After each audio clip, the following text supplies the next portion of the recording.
Moja pia kati ya taarifa ambayo ameweza kuripoti rais wa Ukraine anayefahamika kama Volodymyr Zelensky ni ya kuwa rais wa Urusi anamwogopa rais wa Marekani anayefahamika kama Donald Trump, ambapo rais wa Ukraine alisema wakati wa hotuba yake ya jioni ya Machi 13 mwaka huu 2025,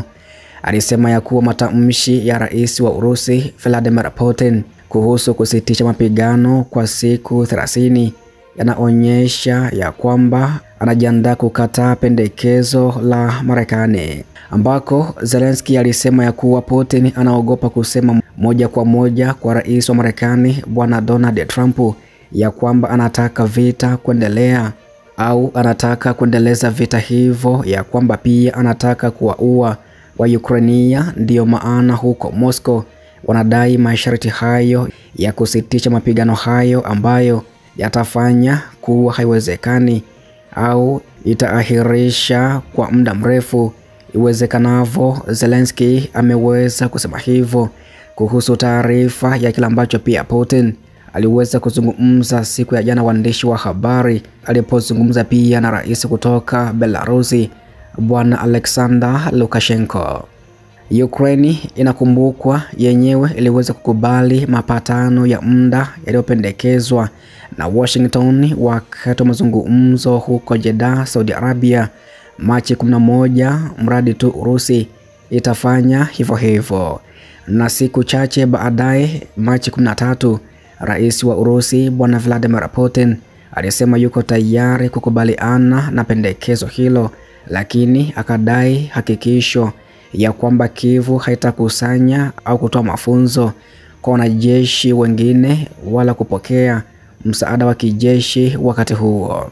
Zelensky alisema jibu la Putin kama udanganyifu wa Kirusi. Sasa sote tumesikia maneno ya kutabirika na ya kudanganya sana kutoka kwa Putin kujibu wazo la kukaa kimya mbele. Anajiandaa kukataa kama ilivyo sasa, Zelensky amenukuliwa hivyo.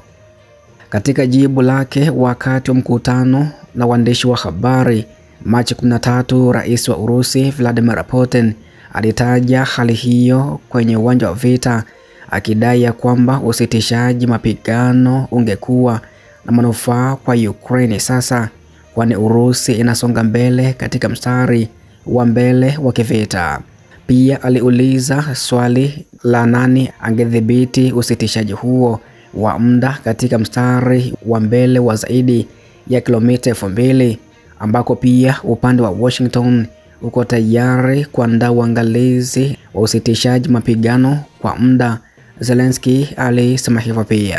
pia alisema ya kuwa makubaliano ya amani yatawezesha kushughulikia masuala yote ya usalama na kuweka mpango wa kumaliza vita mezani. Zelensky pia alisema ya kuwa hawawezi masharti ambayo yatatatiza chochote. Urusi inafanya hivyo, wanahitaji vita. Zelensky alikazia hivyo. Rais huyo pia wa Ukraine alitoa wito wa shinikizo kwa Putin kwa kuiwekea vikwazo Urusi, ambako hapo awali Trump alionya ya kwamba Moscow inaweza kukabiliwa na matokeo mabaya ya kifedha ikiwa itachagua kuendeleza vita vyake vya hali ya juu dhidi ya Ukraine. Trump alisema pia siku ya jana ya Machi 13 ya kwamba kauli ya Putin kuhusu usitishaji vita wa siku 30 ilikuwa ya kuahidi sana, lakini haijakamilika, na kuongeza kuwa yuko tayari kukutana na rais wa Urusi Vladimir Putin. Naye pia licha pia ya taarifa ya Volodymyr Zelensky ya kuwa anamwogopa rais wa Marekani kuhusu kumaliza vita nchini Ukraine, taarifa nyingine amezungumza Nikolai Patrushev ambaye ni msaidizi mkuu wa rais wa Urusi ya kuwa NATO inabuni mbinu mpya za kukabiliana na Urusi, hasa kupitia njia za chini ya maji zinazolenga mabomba na meli za mafuta, ambako Nikolai Patrushev alisema ya kuwa NATO imeanza kubuni mbinu mpya za kukabiliana na nchi ya Urusi, haswa kupitia njia za chini ya maji zinazolenga mabomba pamoja na meli za mafuta. Alisema ya kuwa mbinu hizo zinafuatwa zaidi na wanachama wa Umoja wa Ulaya, wakipuuza kurejeshwa kwa mazungumzo ya hivi karibuni kati ya Moscow na Washington. Kauli ya Patrushev inafuatia tangazo la hivi karibuni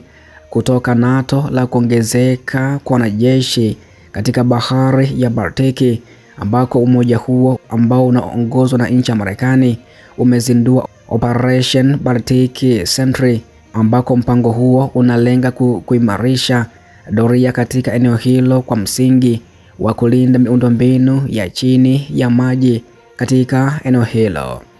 Mwezi huu wa tatu pia Umoja wa Ulaya uliweza kukubali kuongeza kwa kiasi kikubwa matumizi ya kijeshi kati ya wanachama wake, huku Moscow ikishutumu kambi hiyo kwa kuelekea kwenye njia ya kijeshi. Katika mahojiano na jarida la ulinzi wa kitaifa yaliyochapishwa Alhamisi ya Machi 13, Patrushev ambaye hapo awali alikuwa katibu wa Baraza la Usalama la Urusi alibainisha kuwa hatua za hivi punde za NATO zinafuata utamaduni wa muda mrefu wa kutumia vitisho kama chombo kikuu cha mahusiano baina ya mataifa.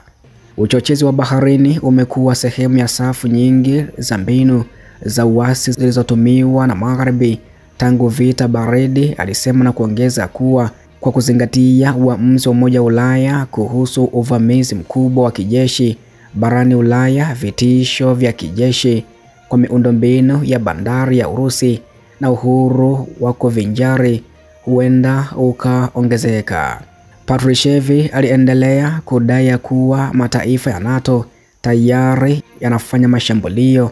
ya kimataifa kwenye vifaa vya urambazaji vya meli za Urusi, lengo kuu likiwa ni kuchochea hali za dharura, ambako pia kulingana na taarifa zilizopo hadi sasa wanamaji wao wanapanga kuzidisha shughuli za kigaidi dhidi ya mabomba ya chini ya maji ya Urusi, meli za mafuta na meli kavu za mizigo. Patrushev pia alishutumu ya kwamba kuzidisha hali kwa sasa unaratibiwa na London, ambayo anadai inalenga kuvuruga uhalalishaji wa uhusiano kati ya Urusi na Marekani na mazungumzo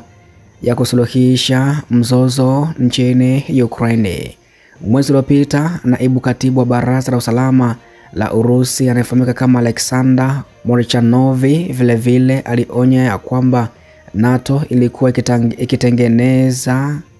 hati za mafundisho ili kuendesha shughuli chini ya bahari.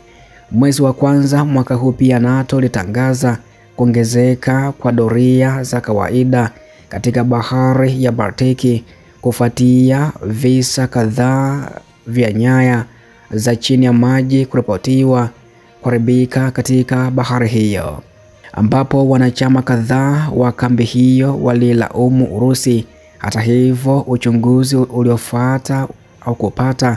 ushahidi wa kuhusika kwa Moscow, ambako Kremlin ilikanusha vikali shutuma hizo, ikidai haina nia ya kulenga miundombinu ya mataifa ya NATO.